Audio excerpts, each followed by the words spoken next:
ADM Naveen ബാബുവിന്റെ മരണത്തിലേക്ക് നയിച്ച പെട്രോൾ പമ്പ് വിവാദത്തിൽ പ്രാഥമിക അന്വേഷണം ആരംഭിച്ച് ED. ബിനാമി കള്ളപ്പണ ഇടപാടുകളിൽ അന്വേഷണം ആവശ്യപ്പെട്ട് EDക്ക് ലഭിച്ച പരാതിയിലാണ് നടപടി. പൊതുപ്രവർത്തകനായ advocate Kulathoor Jaisingh ED additional ഡയറക്ടർക്ക് നൽകിയ പരാതി കോഴിക്കോട് സോണൽ ഡെപ്യൂട്ടി ഡയറക്ടർക്ക് കൈമാറിയിരുന്നു. വിവരങ്ങളുമായി ജിജീഷ് കരുണാകരൻ ചേരുന്നു. ജിജീഷ്, ഇപ്പോൾ ഈ പെട്രോൾ പമ്പിന് NOC നൽകിയതുമായി ബന്ധപ്പെട്ട വിഷയം എൻഫോഴ്സ് ഡയറക്ടറേറ്റിൻ്റെ മുമ്പിലെത്തിയിരിക്കുന്നു. അന്വേഷണവുമായി അവർ രംഗത്ത് വരുന്നു.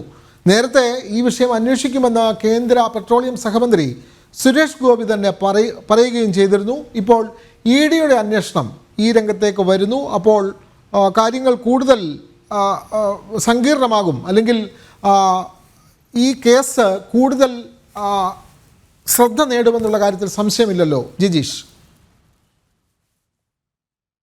സങ്കീർണമായ ഘട്ടങ്ങളിലേക്ക് തന്നെയാണ് കടന്നു പോകുന്നത്. കാരണം നിലവിൽ ഇതുമായി ബന്ധപ്പെട്ട മറ്റ് അന്വേഷണങ്ങൾ, സംസ്ഥാന അന്വേഷണ ഏജൻസികളുടെ അന്വേഷണം സുതാര്യമാകാത്ത ഒരു സാഹചര്യത്തിൽ, പ്രത്യേകിച്ച് CPMന്റെ ജില്ലാ കമ്മിറ്റി അംഗം ഒപ്പം മുൻ ജില്ലാ പഞ്ചായത്ത് പ്രസിഡന്റ് തന്നെ ഇതുമായി ബന്ധപ്പെട്ട ആരോപണ വിധേയയായിരിക്കുന്ന സാഹചര്യത്തിൽ മറ്റ് അന്വേഷണങ്ങൾ, സംസ്ഥാന അന്വേഷണ ഏജൻസികളുടെ അന്വേഷണങ്ങൾ ഒന്നും തന്നെ ഫലപ്രദമാകില്ല എന്ന ഘട്ടത്തിലാണ് ഇപ്പോൾ പരാതിക്കാരൻ എൻഫോഴ്സ്മെന്റ് ഡയറക്ടറേറ്റിനെ സമീപിച്ചതും എൻഫോഴ്സ്മെന്റ് ഡയറക്ടറേറ്റ് പ്രാഥമിക അന്വേഷണം ആരംഭിക്കുകയും ചെയ്തിരിക്കുന്നത്. സ്വാഭാവികമായും ഇതിൽ അന്വേഷണ സാധ്യതകളുണ്ട് എന്ന് കണ്ടു കഴിഞ്ഞാൽ ECIR രജിസ്റ്റർ ചെയ്തുകൊണ്ട്, സാധാരണ പോലീസ് രജിസ്റ്റർ ചെയ്യുന്ന FIRകൾക്ക് തുല്യമായ എൻഫോഴ്സ്മെന്റ് ഡയറക്ടറേറ്റിന്റെ case information report ECIR register ചെയ്ത ശേഷം തുടർ നടപടികളിലേക്ക് സംഘം കടക്കും.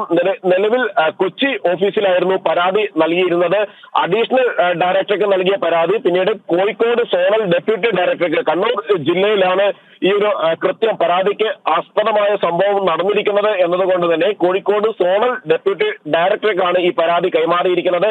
ഈ പരാതി ലഭിച്ചതിന്റെ അടിസ്ഥാനത്തിലാണ് zonal office, Kozhikode zonal office ഇപ്പോൾ പ്രാഥമിക അന്വേഷണം ആരംഭിച്ചിരിക്കുന്നത്. കണ്ണൂർ പരിയാരം മെഡിക്കൽ കോളേജിലെ ഇലക്ട്രിക്കൽ ഹെൽപ്പർ മാത്രമാണ് TV പ്രശാന്തനെ സ്വന്തം ഉടമസ്ഥതയിൽ എങ്ങനെയാണ് കോടികൾ ചെലവഴിച്ച് പെട്രോൾ പമ്പ് ആരംഭിക്കാനുള്ള സാമ്പത്തിക സ്രോതസ് ഉണ്ടായത് എന്ന ചോദ്യമാണ് ഈ പരാതിക്കാരൻ ഉന്നയിക്കുന്നത്. പ്രധാനമായും കുളത്തൂർ ജയ്സിംഗ് ഈ പരാതിയിൽ ഉയർത്തിയിരിക്കുന്നത്.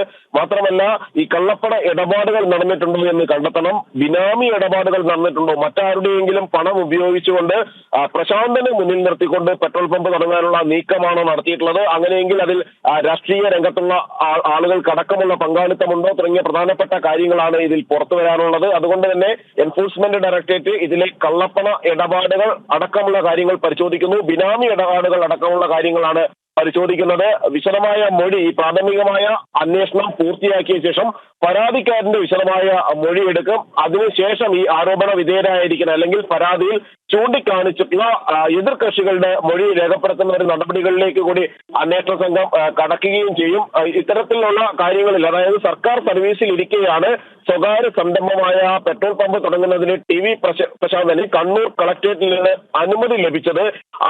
സംസ്ഥാന സർക്കാരിന് കീഴിലുള്ള വിജിലൻസ് പ്രശാന്തന്റെ സാമ്പത്തിക സ്രോതസ് സംബന്ധിച്ച അന്വേഷണം പ്രഹസനമാക്കുകയാണ് എന്നും ഈ പരാതിയിൽ ചൂണ്ടിക്കാണിച്ചിരുന്നു. അതുകൊണ്ട് തന്നെ ഒരു അതിവിശദമായ ഒരു അന്വേഷണം ഇക്കാര്യത്തിൽ. കണ്ണൂരിലെ ADMന്റെ ദുരൂഹ മരണവുമായി ബന്ധപ്പെട്ട വിവാദമായ പെട്രോൾ പമ്പിന് NOC നൽകിയ വിഷയത്തിൽ എൻഫോഴ്സ്മെന്റ് ഡയറക്ടറേറ്റ് അന്വേഷണം ആരംഭിക്കുകയാണ്.